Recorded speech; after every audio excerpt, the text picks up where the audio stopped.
Hi guys. Today I'm going to be teaching you how to decorate a cake, a layer cake. I'm going to show you how to do a really simple one. It's really trendy right now. It has the nice smooth buttercream top and edges all the way around. So I want to teach you how to get those nice sharp lines, and then we'll be doing a little bit of decoration up top with some sprinkles. And I like teaching people how to do this cake because it's a good jump point for anything else that you want to do in the future. So I'll show you some other examples of different cakes you can make using this same pattern. For me, cake decorating really came together when I equipped myself with the right tools. It became a lot easier and way more achievable to do once I had done that. So I want to make sure that I have you set up the right way. So the first thing I want to show you is this. This is a rotating cake stand. And as you can see, the top here just rotates all the way around 360. And of course, you can do a cake like this without all of these tools. It just takes a lot more of a steady hand and patience than I have. So I like to use the tools. Okay, so this is the first thing that I like to teach people about. So just hop on Amazon or go to Michael's. I think Walmart even has them right now. In fact, I know Walmart has them. Next thing is you want to make sure you have a couple of cake discs. We're going to be doing an 8-inch cake today, which is the size I normally work with. This is 10 inches. I like using 10 inches as my base because it gives me some room around the edge there to scrape the frosting, and it just gives me more room to work with. So I like using 10 inch as my base. But you will want an 8-inch for the top of your cake, and I will show you why later. This particular one, I don't know if you can see because it's clear. This is an acrylic cake disc, and it does the exact same thing this does, but this is for people who use them all the time and they get sick of buying the disposable ones. So this one I can just stick in the dishwasher after I'm done and use it again.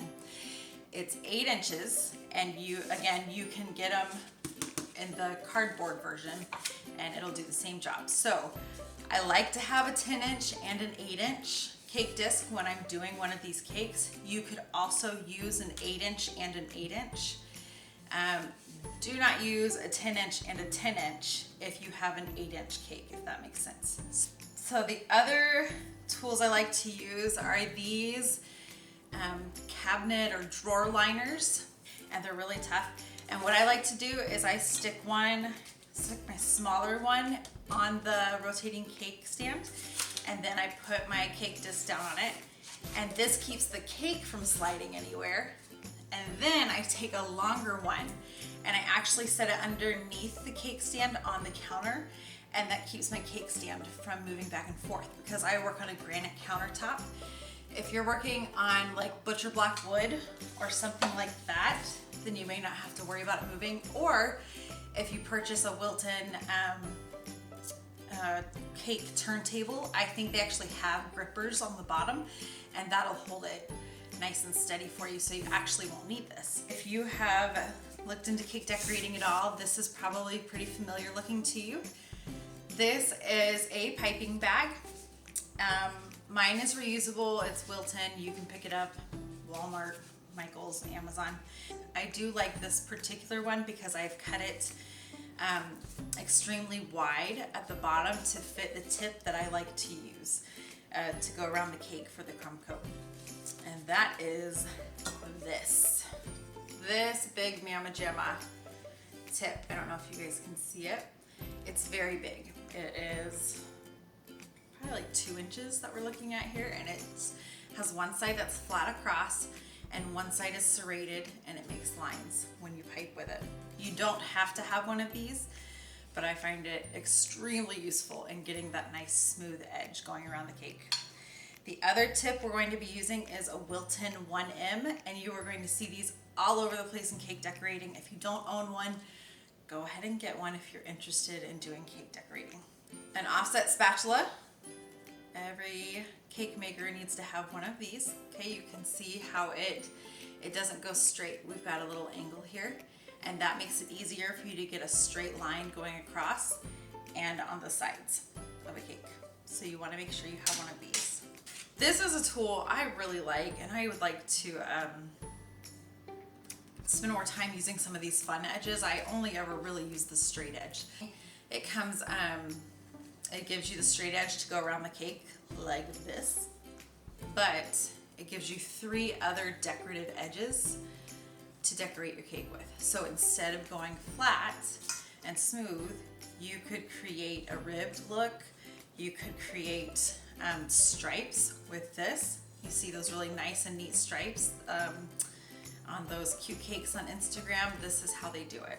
Those are our major tools. So I am going to actually zoom the camera in so that you can see what I'm doing a little better. Let's make a cake together. I want to start by making sure that my cake isn't going to slide anywhere.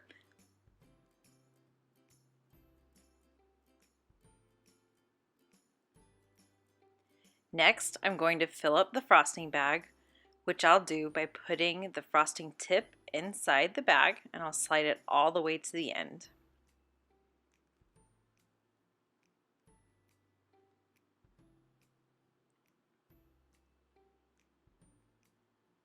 After the tip is firmly in place, I'm going to place the frosting bag right inside the cup.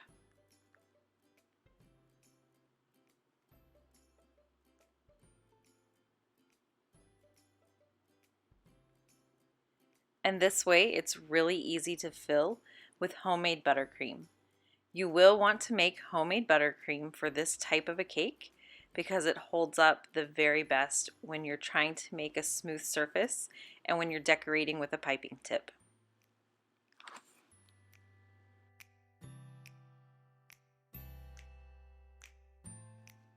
The first thing we want to do is add a dab of frosting to the cake disc to hold the layer of cake in place. My 3 layers of cake baked out pretty flat, which is nice and exactly how we want them to look. If for some reason your cake domes up, you can always use a cake leveler or a serrated edge knife to make it nice and flat so that the layers fit evenly together and you don't have layers slipping and sliding and making your cake look uneven.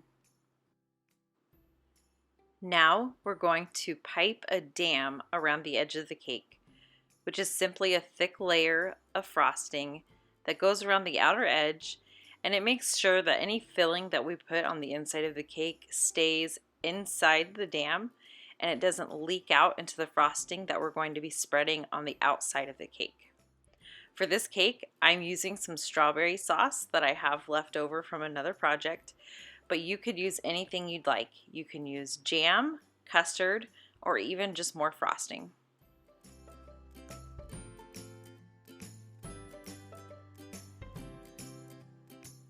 Now I'm going to build up the layers of my cake by repeating the same process.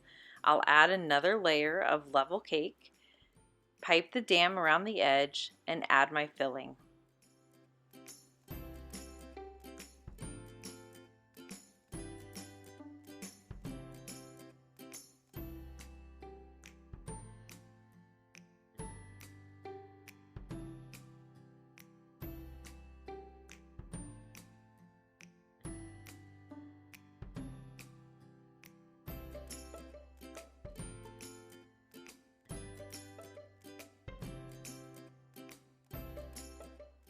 Now it's time to use that piping bag again. Make sure it's full and start piping with the flat side facing out. Start piping the frosting flat against the side of the cake. You're going to start at the bottom, work your way up, and then you'll ice the top of the cake with this piping tip as well.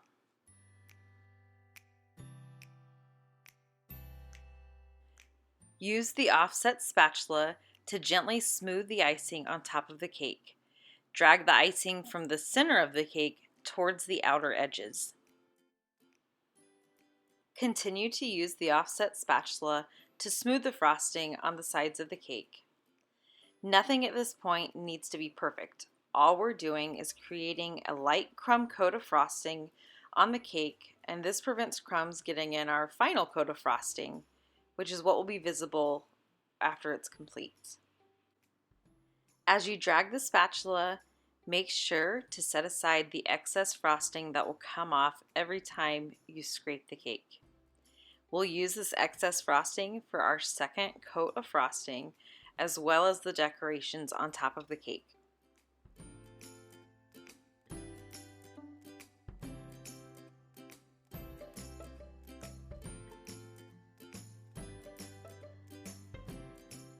Once you've completed the crumb coat, put the cake in the freezer for 10 to 30 minutes. This will make the frosting firm and make it a lot easier to add the second layer.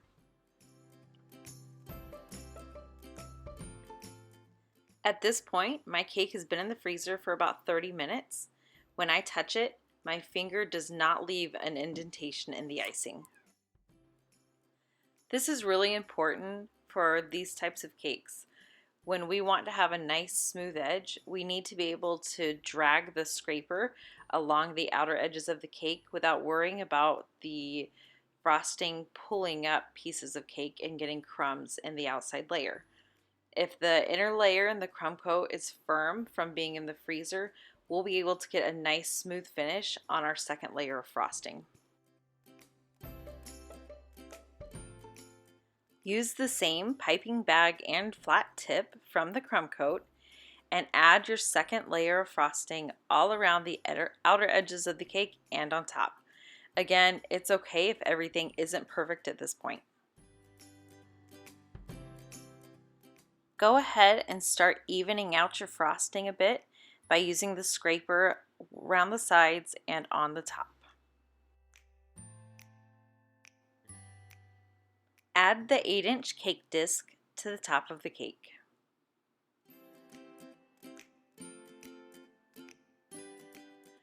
Begin using your scraper to gently scrape frosting in an upward motion so that it fills in the little crevice between the top of the cake and the bottom of the cake disc. You may find that you need to pipe on a little more frosting in those places where you dragged the frosting upward, and that's just fine. Go ahead and use that same large flat tip to add more frosting to the side, and then get your scraper and begin to smooth along the edges.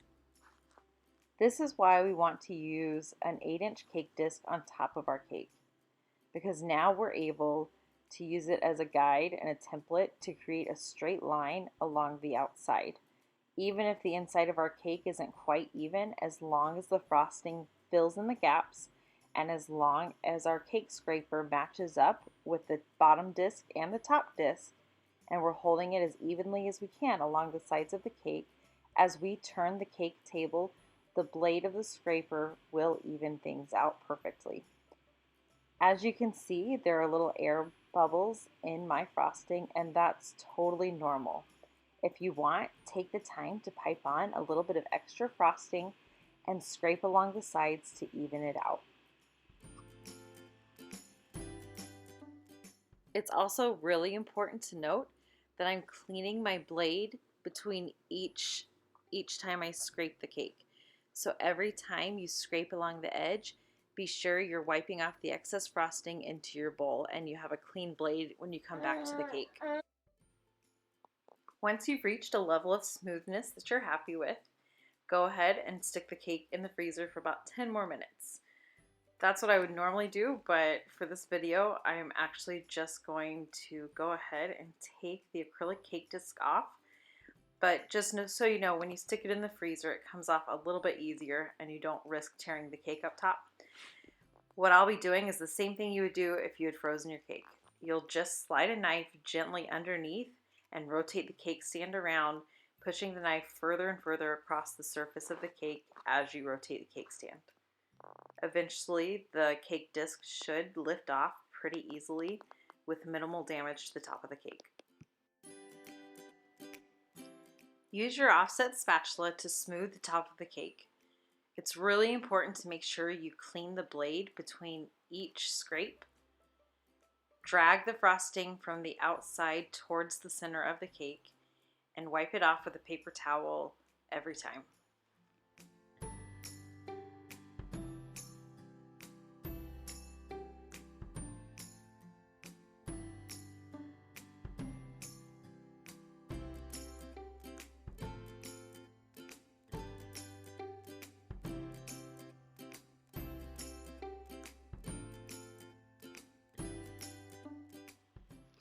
I've never been particularly good at getting a perfectly smooth top of my cake, so I usually just put a little swirl on the top with my spatula.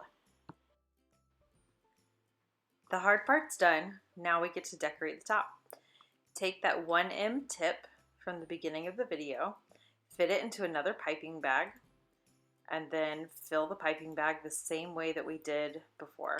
Use a cup, fold the edges over the outside of the cup, and fill it about halfway with buttercream.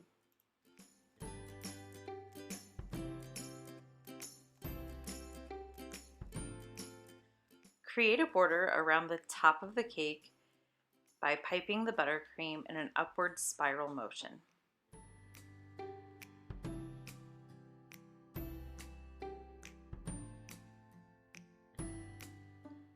To create a simple border around the bottom of the cake using sprinkles, simply spoon sprinkles onto the bottom edge and use an offset spatula to gently lift the sprinkles up and onto the cake.